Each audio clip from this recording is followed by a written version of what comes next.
Putin Bad News. A mutiny has caused fears that Putin is planning a brutal purge, with Prigozhin as a top target.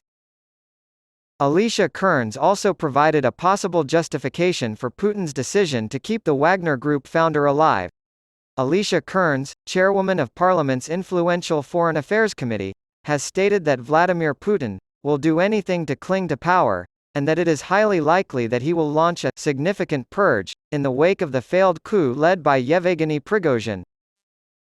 Since enemies of the Russian president have a habit of falling out of basement windows, Ms. Kearns speculates that Prigozhin, founder of the Wagner Group mercenary army, may be in Putin's sights. After a tumultuous few days, during which Prigozhin abruptly called off a Wagner convoy bound for Moscow on Friday night after occupying the southern Russian city of Rostov, the conservative MP for Rutland and Melton made his remarks. President Alexander Lukashenko of Belarus claims that Prigozhin has arrived in his country, and President Vladimir Putin of Russia has said that the Wagner forces can freely relocate there. However, Ms. Kearns is skeptical that this is the end of the story. She stated on express.co.uk, "First of all, I haven't actually seen anything that demonstrates Prigozhin is definitely alive at this time. Putin's enemies do have a tendency to fall through what I like to call basement windows, so I think we need to proceed with extreme caution." Ms. Kearns went on to say that it was plausible to assume the 62-year-old was on the Kremlin's hit list.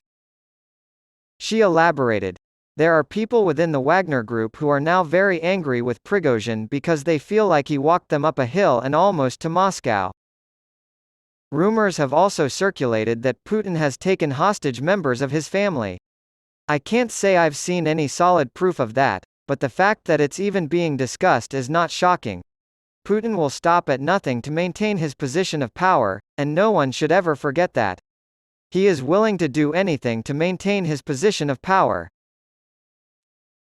And I wouldn't be surprised if over the last few months we see quite a significant purge," the author says, "because Putin I think will be horrified by the progress they made." Ms. Kearns also brought up a related issue that, in her opinion, should give the 70-year-old Russian leader cause for concern. "His people didn't come out for him," she sadly remarked.